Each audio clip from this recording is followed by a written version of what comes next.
کسی صاحب نے یہ سوال کیا ہے، میرا تجربہ رہا ہے کہ تجارت میں جھوٹ بولنا ہی پڑتا ہے، تو اس لیے میں کافی پریشان ہوں، اس کا حل بتائیے۔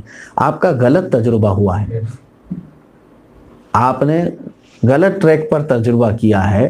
ہزاروں تاجر آج بھی ہیں الحمدللہ، وہ سچ بول کر کے نفع کما بھی رہے ہیں۔ اور اس تھیوری سوال ہے، کسی کافر کے ساتھ تجارت میں پارٹنرشپ کرنا جائز ہے؟ ہاں جائز ہے، آپ کے لیے کر سکتے ہیں۔ آپ تجارت میں دیکھیں، دو چیزیں ہیں، معاملات اور موالات۔ معاملات جیسے لین دین، خریدنا بیچنا، یہ تمام چیزیں کفار و مشرکین کے ساتھ بھی جائز ہیں آپ کے لیے۔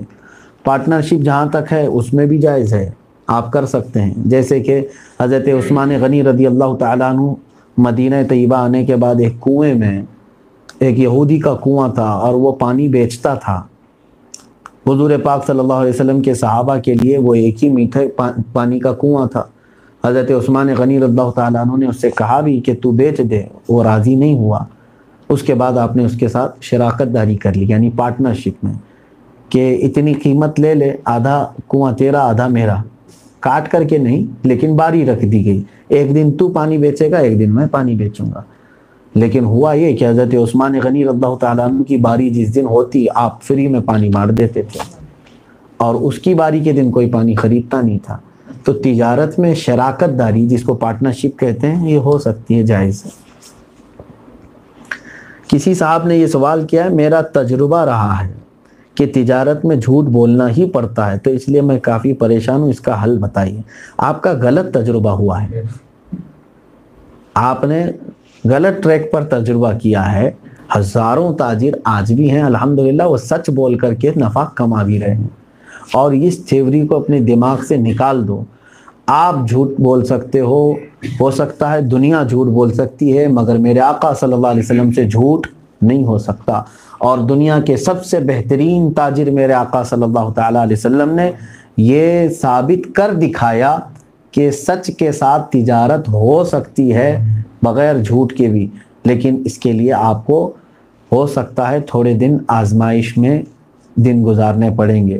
یہ صاحب جو کہہ رہے ہیں جھوٹ بولنے پڑتا ہے، آج دنیا نے اپنی مارکیٹ ایسی بنا رکھی ہے، سارے لوگ اس طرح کے نہج پر چل رہے ہیں۔ میرے عزیزو، دنیا کو نہ دیکھیں، یہ دو چیزوں میں تمہیں لانا چاہ رہی ہے، ایک جھوٹی تجارت اور ایک سودی تجارت۔ آج پوری دنیا کا نظام سودی تجارت پر آ گیا ہے۔ کریڈٹ پر جو ہوتے ہیں یہ ساری چیزیں، یہ تجارت، سودی تجارت کو یہ لوگ فروغ دے رہے ہیں، اور جھوٹ کی تجارت کو۔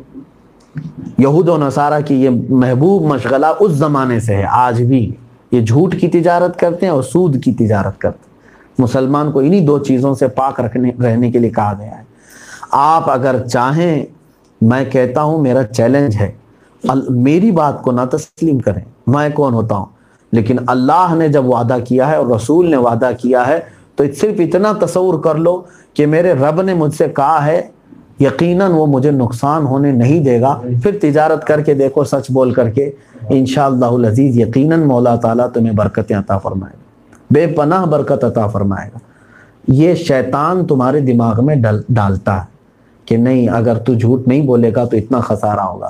وہ بظاہر تمہیں نقصان کر کے بھی دکھائے گا، تب بھی تم اپنے دل کو مضبوط رکھو کہ یہ شیطانی چال ہے کہ میری تجارت میں اگر میں جھوٹ نہیں بول رہا ہوں تو یہ نقصان جو مجھے دکھ رہا ہے، یہ شیطان مجھے دکھا رہا ہے، ہو جانے دو نقصان اس چیز کو، لیکن بعد میں دیکھنا اللہ 10 دروازے اور تمہارے لیے کھولے گا جہاں سے برکت ہی برکت ہوگی۔